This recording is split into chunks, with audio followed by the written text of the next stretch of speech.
At King's Chapel, Boston's oldest burying ground, there are over 1,000 bodies, but not all of them are at rest. Legend has it that inside one coffin, frantic fingernail marks tell the horrifying story of a man buried alive. Today, some visitors report hearing his muffled screams from beneath the earth. But he's not the only one. A headless woman is said to roam these grounds, the victim of a gruesome post-mortem desecration. So, what is it about this place? Why are these historic graves still screaming? In the heart of Boston, squeezed between Tremont and School Streets, lies a small patch of land that holds nearly 4 centuries of secrets. This is King's Chapel Burying Ground, the city's very first cemetery, established in 1630. It's older than the iconic chapel it's named for by more than 50 years, and for 3 long decades. It was the only place to bury the dead in the new Colonial settlement. Over 1,000 people are buried in this less than half-acre plot, but only around 500 headstones are left. This isn't just a historic site, it's a library of the dead. Its residents are some of the most important figures in American history. John Winthrop, the first governor of the Massachusetts Bay Colony; Mary Chilton, the first European woman to step off the Mayflower; and the Reverend John Cotton, a powerful Puritan leader whose ideas shaped the soul of New England. But beneath the famous names etched in slate lies a darker, more unsettling history. You have to remember, in the 17th century, death wasn't a distant concept. It was a constant, visible part of life. Puritan society was severe, and their relationship with death was just as blunt. Funerals were often quiet, somber events, a huge contrast to the lively, liquor-fueled wakes that came before them, where family would watch over the body, terrified the deceased might suddenly wake up. This was a world of high infant mortality, rampant disease, and a life expectancy that made every single day a gamble. The ground here is soaked with this history, with the pain, the loss, and the pure struggle of colonial life. And some say that profound energy has never really left. The stories told about this place aren't just ghost stories. They're echoes of real lives and terrifying deaths. To understand why these graves might still be screaming, we have to dig into the soil of the past and uncover the grim realities of the world that created them. It's a story of chaotic burials, lost bodies, and a fundamental disrespect for the dead that may have left a permanent scar on these grounds. King's Chapel. Burying Ground started out as the personal garden of Isaac Johnson, one of the colony's first settlers. As the story goes, it was his dying wish to be buried in his own pumpkin patch, and in September 1630, he became the first person interred here. Soon others followed, and his garden quickly became the town's only cemetery. For the first 30 years of Boston's life, every single person who died was buried right here. But there was no master plan, no organized grid. Early Puritan burials were often scattered at random, creating a chaotic and unwelcoming landscape of mounded earth. The first markers weren't the fancy stones we see today. Many were just simple wooden planks or uncut field stones that have long since turned to dust. Many more had no marker at all. This was a practical place for the dead, not a park for remembering them. The gravestones that did survive tell a fascinating story. The oldest ones are grim and straight to the point. They feature the ominous death's head, a stylized skull, often with hollow eyes and bat-like wings. This wasn't meant to be demonic. It was a blunt reminder that everyone dies. A symbol that the soul had escaped the body. If you look closely at the stone of Joseph Tapping near the entrance, you'll see a masterpiece of this morbid art. Father Time fighting with a skeleton, a raw depiction of the struggle between life and death. As the 18th century began, the death's heads slowly changed into winged cherubs or soul effigies. These figures, with their softer faces and more hopeful looks, signaled a change in Puritan thinking, a growing belief in resurrection and the peaceful journey of the soul. But peace wasn't in the cards for many of King's Chapel's residents. The real trouble came much later. In the 19th century, a beautification movement swept through America's cities. Cemeteries were redesigned to be public parks, with neat lawns and pleasant walking paths. To get this new, orderly look at King's Chapel, workers were told to move the headstones. They pulled them out of the ground and arranged them into the straight, tidy rows we see today. It was supposed to be an act of civic improvement, but it came at a huge spiritual cost. The stones were moved, but the bodies were not. Today, the marker you're looking at almost certainly doesn't match the person buried under your feet. It's this massive disruption, this severing of a soul from its final marker, that many believe is a primary source of the paranormal activity here. Imagine being a spirit, tied to your earthly remains, only to find your name, your very identity, has been moved dozens of feet away. It's a recipe for confusion, for anger, for an eternity spent searching for your rightful place. It created a field of lost souls, and their stories have been seeping out of the ground ever since. Of all the chilling legends that cling to King's Chapel, none is more terrifying than the story of the man buried alive. His identity has been lost to time, a nameless victim of a 19th century horror, but the details of his tale have been passed down for generations, a grim warning from the past. The story goes that a man was pronounced dead and, as was typical, quickly prepared for burial. In an age before modern medicine, mistaking a deep coma for death was a very real possibility. Diseases could mimic death, and the rush to bury bodies to stop contagion didn't leave much time for double-checking. He was placed in a wooden coffin and lowered into the cold Boston earth. And there, in the suffocating darkness, he woke up. You can only imagine the horror of that moment, the confusion turning to raw panic, the realization that he was trapped 6 feet underground. He would have screamed until his throat was raw, but the sound would have been swallowed by the soil. He would have pounded on the lid until his fists were bloody and clawed at the wood until his fingernails were gone. The legend claims that for one reason or another, the grave was eventually exhumed.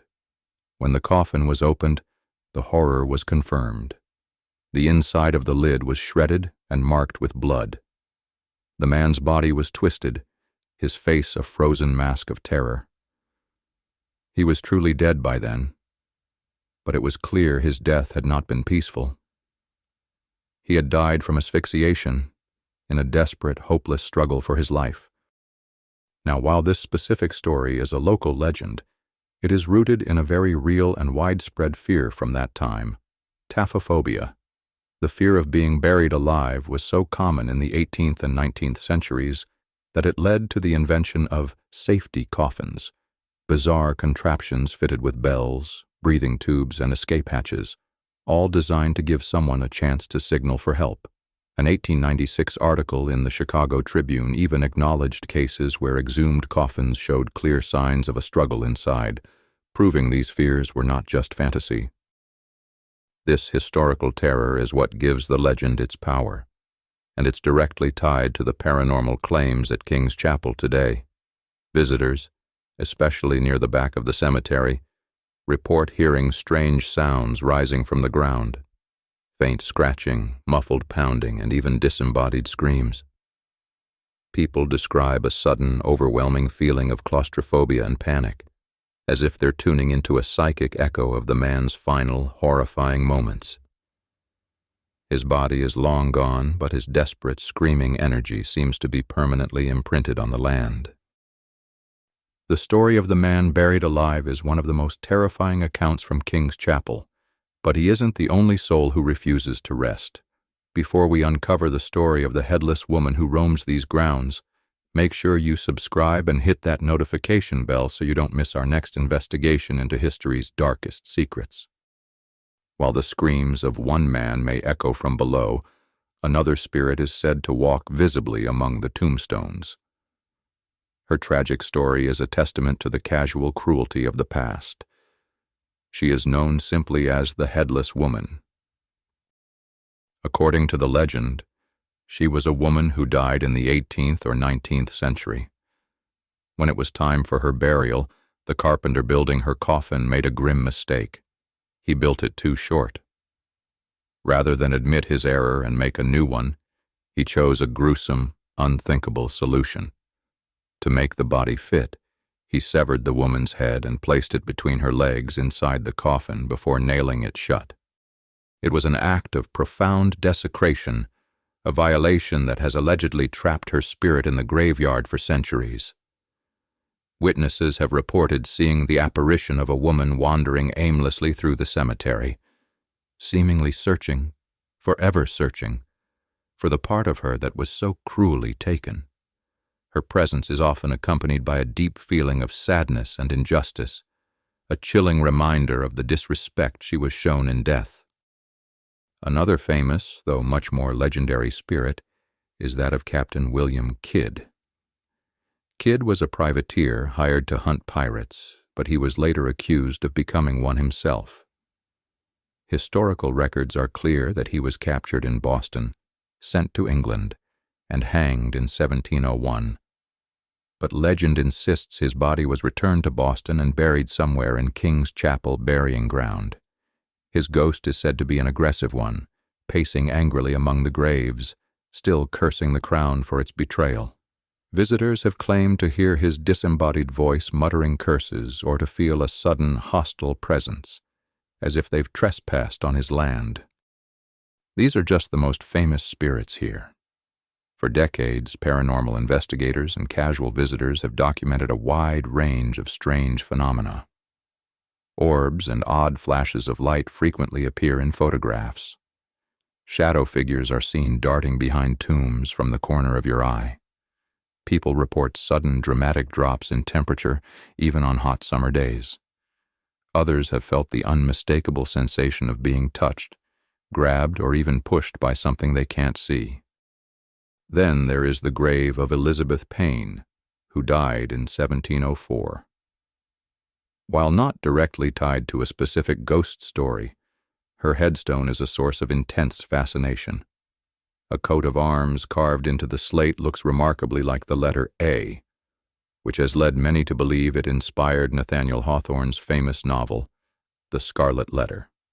Hawthorne himself references the burying ground beside which King's Chapel has since been built in the book, connecting his fictional tale of sin and shame to this very spot. While the story of Hester Prynne is fiction, the gravestone of Elizabeth Payne serves as a physical link between literature and the real-world history of punishment that defined the era.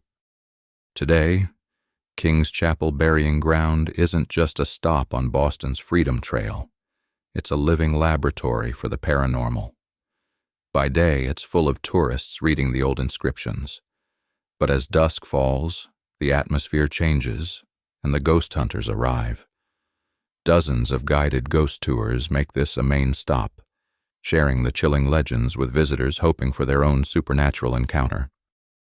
Modern paranormal investigators come armed with a whole arsenal of equipment. They use EMF meters to detect spikes in the electromagnetic field, which some believe signal a spirit's presence. They sweep the grounds with thermal cameras, looking for cold spots that defy explanation. And perhaps most compellingly, they use digital voice recorders and spirit boxes to try and capture electronic voice phenomena, or EVPs. Over the years, these recordings have allegedly captured some incredible things. Investigators have reported recording faint whispers saying names, cries for help, and even direct intelligent responses to their questions. These faint voices from the static are believed by many to be the true voices of the dead, their messages finally breaking through after centuries of silence. But you don't need special equipment to feel the energy of King's Chapel. Even if you're a total skeptic, it's hard to deny the heaviness in the air, a real sense of sadness and age that clings to the grounds. It's a place where the wall between the past and the present feels incredibly thin. The chaotic arrangement of the graves, the sheer number of bodies packed into such a small space, and the raw, brutal history of early colonial life have all combined to create an atmosphere thick with unresolved energy. The spirits here aren't just random ghosts. They are characters in a story nearly 400 years old, their tragedies still playing out for anyone willing to listen. So what's really going on at King's Chapel? The answer seems to be a perfect storm of history, tragedy, and disrespect. This burying ground is more than just a cemetery. It's a historical wound that never quite healed. It's the final resting place for over 1,000 souls, many of whom had their graves desecrated when their headstones were moved, leaving them nameless and lost. It's the site where one of our deepest fears was brought to life in a terrifying legend. The story of a man who woke up in his own coffin, his last moments spent in a desperate, silent struggle. It's the home of a woman from a story whose body was mutilated to fit a careless carpenter's mistake, her spirit said to be forever searching for what she lost. These aren't just spooky tales for ghost tours. They are powerful stories of suffering, injustice, and trauma, emotions strong enough to echo through centuries. The screams people hear might not always be with their ears. Sometimes it's the silent scream of a gravestone that no longer marks its owner. Sometimes it's the psychic scream of terror and panic left behind by a man buried alive. And sometimes it's the quiet scream of injustice from a woman who wasn't allowed to rest in peace. The next time you walk past an ancient graveyard, listen closely. The stories etched in stone are one thing, but the stories screaming from beneath the ground are something else entirely. What do you think? Is it all just history and legend, or are these souls still trapped, waiting for a peace that will never come? Let us know in the comments below.